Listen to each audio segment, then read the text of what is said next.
world mother as well as a young child. Brahma Kumari Dadi Janki shares, I knew Mama before she became Mama, but we were not friends, as she was with Dadi Kumarika, Dadi Prakashmani. Both of them were younger than me. Mama had an active personality and was different from the rest of us, but when I first saw her at Om Mudli, wearing a white frock, it took me by surprise.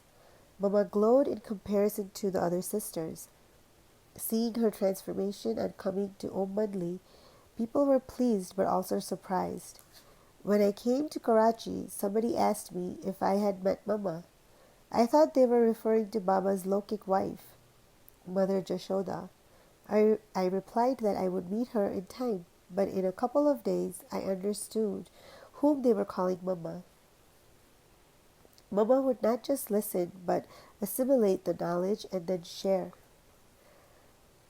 The transformation brought about in Mama within 2-3 years was unusual. Mama's eyes, words, and personality all became spiritual.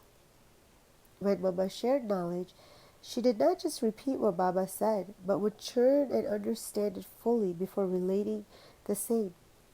Whenever I saw Mama, she would either be sitting in meditation on the roof of Kunj Bhavan or on a chair in the courtyard outside her room in the moonlight. Seeing Mama in tapasya inspired me greatly. When Mama spoke the Murli, we would be so engrossed that we would sit as still as idols. Even though the Murli sometimes continued for about 1.5 hours, we all sat with total concentration. Her Murli was unimaginably sweet. Looking at the yajna as a whole, Mama was probably the only one to speak the least to everyone else. I admired this quality of Mama's, as I too liked remaining silent. I received inspiration to be introverted from Mama and would interact little with others. I did speak occasionally with Dadi Manmohini. Once, I happened to mention to Didi that I was slightly scared of Mama. This was not because I had made a mistake, but I was a little hesitant in meeting her. Mama soon found out about this, and one day, while holding my hand, asked me, Are you scared of me, Janak? I replied, No, I'm not scared of you, but I never speak to you freely. Mama then said, Acha, then let's have a spiritual chit-chat today. Mama spoke with much love and regard to everyone and made them content. Example, Mama would say, One should not repeat a mistake. I tied a knot, made a promise, that I would maintain such a record that Mama would never need to instruct me twice about something. Mama never taught by preaching. She taught us through her actions. I was not used to waking up at 4 a.m. in my Lokik life. It was only after coming to Om Madli that I learned to get up early. Mama used to come and check on us at 4 a.m. If someone was still sleeping, she would quietly descend downstairs to the kitchen. Once someone found out and informed everyone that Mama had checked on us and left. We then quickly got ready and went to meet her. Mama smiled and said, Your devotees were awake and ringing the bells in your temples, but you were still sleeping. From that day until now, I have never missed Amrit Vela meditation.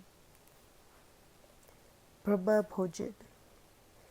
Mama was never interested in what was being cooked for the day. She accepted whatever she received with love. She never once said, Today there is less or more salt in the food. Today the vegetable has been prepared well or not. While having her meals, she never looked anywhere else but would sit quietly to eat and then leave. She accepted her meals as prasad, food blessed by God. Whenever Baba said anything to Mama, she never questioned it. She always said, Yes, Baba, Haji Baba. She had a lot of regard for Baba. When I lived in Pune, she visited us thrice. I saw how unbreakable her faith was in whatever Baba said. Once, someone asked Mama,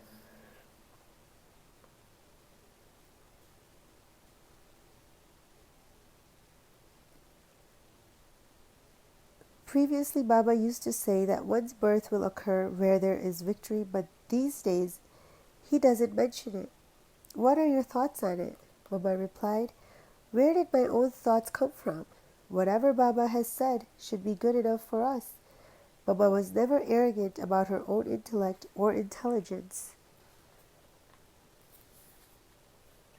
Padma Mahodrari, one with a lotus-like mind. In Pune, someone had once asked Mama how she kept her mind peaceful. Mama answered, this mind is our little baby. I tell the baby to keep silent for now and that I will call it whenever needed, and her mind would thus stay silent. Once in Karachi, Mama was sitting in the office, and I asked her, what Purusharth efforts should we make? Mama replied, always consider this to be your final hour. From that day to this moment, I have never forgotten Mama's mantra that every hour is my last and I need to remain in Baba's remembrance.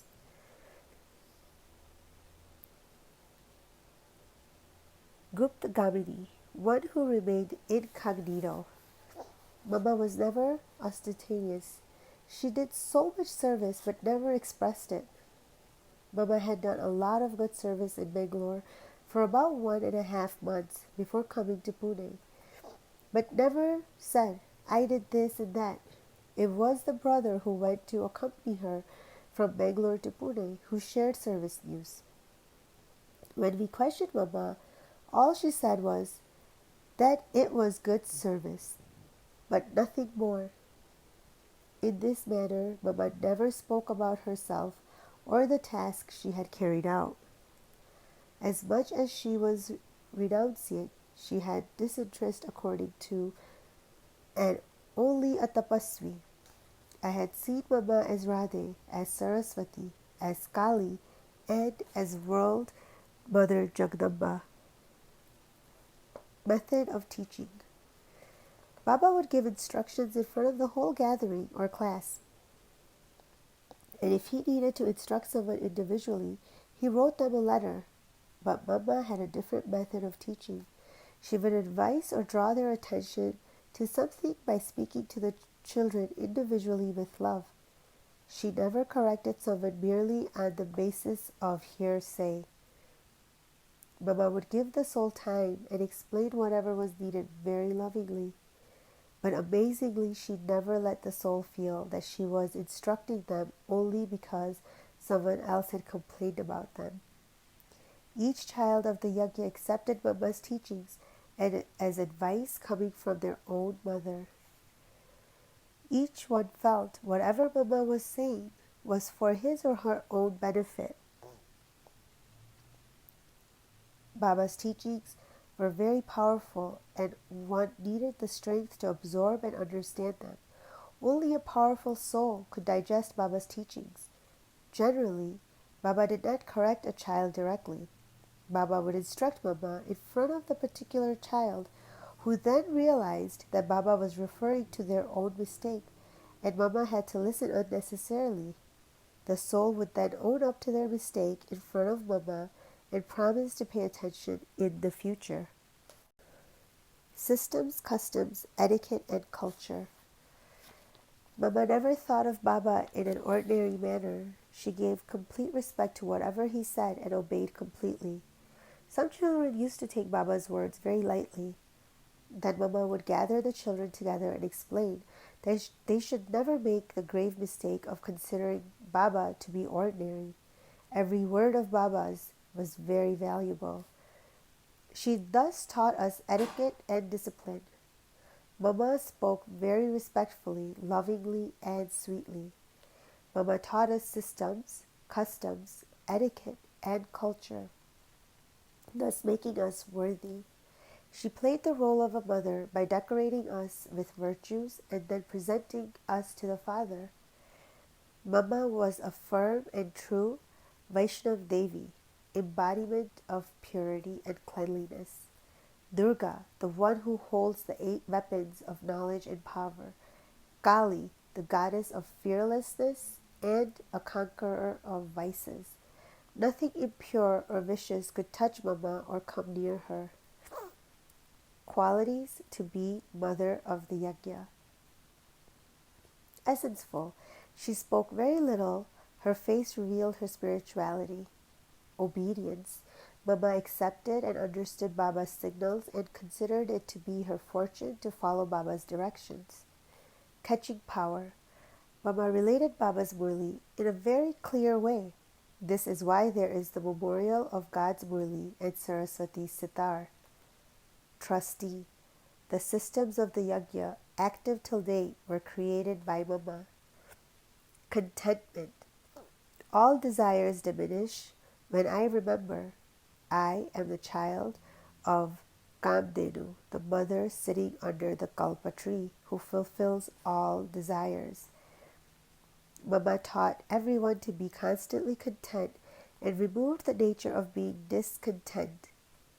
Contentment brings satisfaction, authority, and power because one becomes wealthy, complete in all virtues, knowledge, and power. Punctual, Mama was always on time. Mama never came late for class or missed Murli.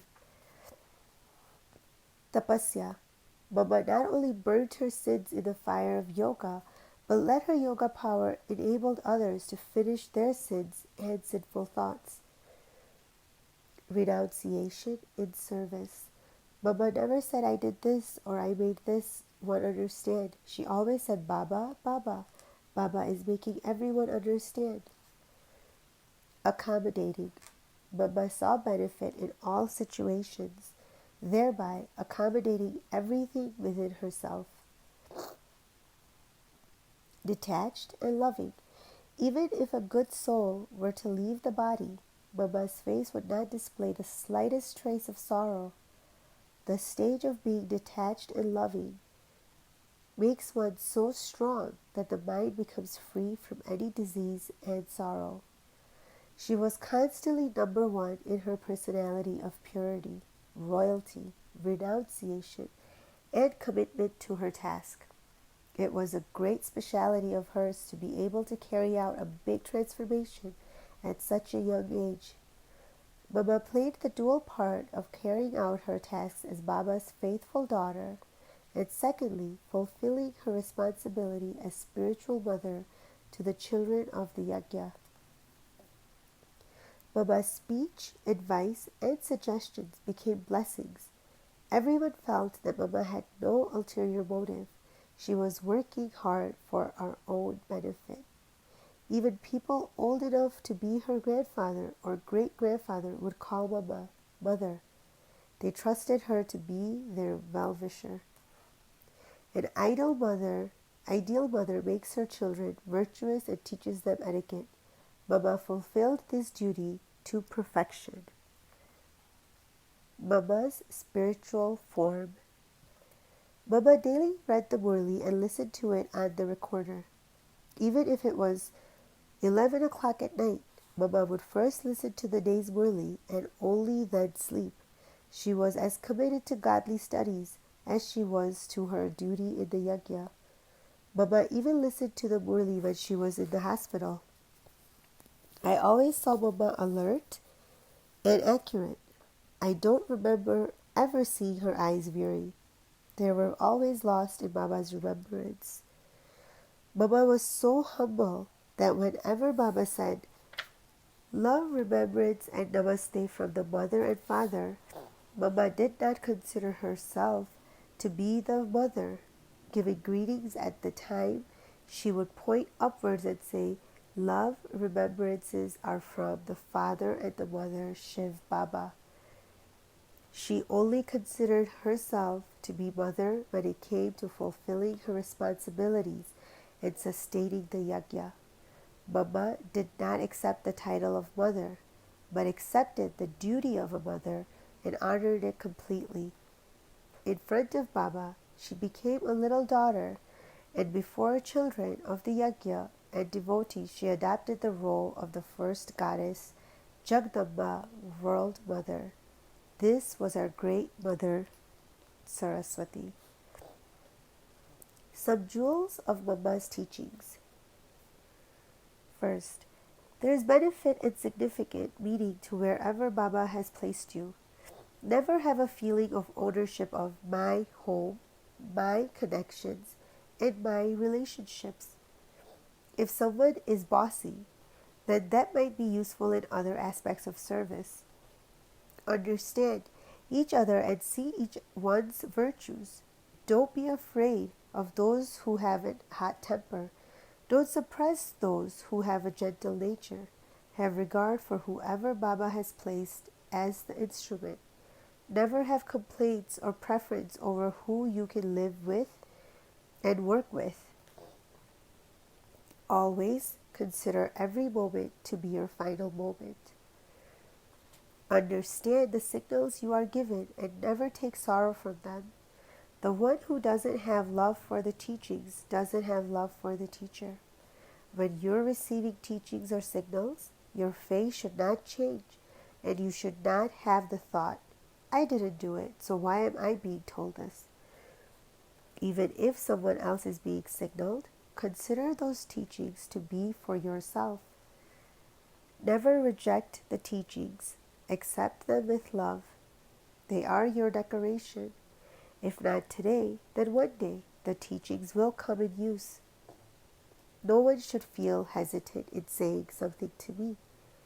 Keep your subconscious mind clean. Your subconscious is subtler than the mind and the intellect. If you keep the defects of others in your subconscious, then the rubbish and the mess will not allow you to focus or concentrate. Always think, not only is God watching me, but the whole world is watching my every step. Om Shanti.